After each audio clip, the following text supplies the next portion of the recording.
Sustabdyti akimirką.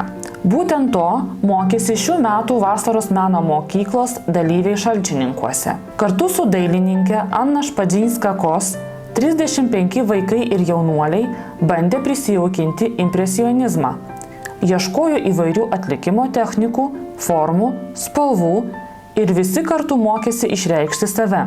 Liepos 26 dieną Šalčininkų kultūros centras pakvietė vasaros meno mokyklos dalyvius ir jų artimuosius, kitus svečius į vernisažą.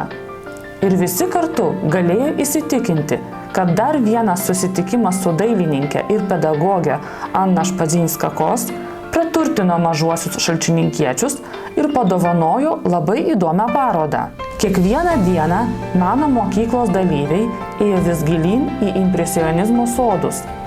Kūrė jos pagal Juzefą Mehoferį ir Konstantiną Mikalojų Čiurlionį, Klodą Monė, Edgarą Dega, vaikų ir jaunimo darbuose Angelai, Vandens lelijos, Ruano katedra, Mėlynosios šokėjos, sodai.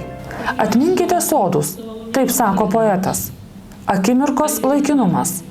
Tokia ir užsiėmimo tema. Tai nelengva tema, bet rezultatas nuostabus.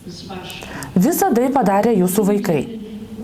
Kurdamas grožį, ugdai grožį savyje.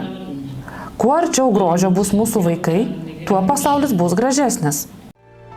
Parodos atidarymą vainikavo spalvingas tortas, džiaugsmo, šypsenos ir apsikabinimai, rankų paspaudimai ir padėkos. Kviečiame apsilankyti parodoje, kuri veiks Šalčininkų kultūros centro foje iki vasaros pabaigos.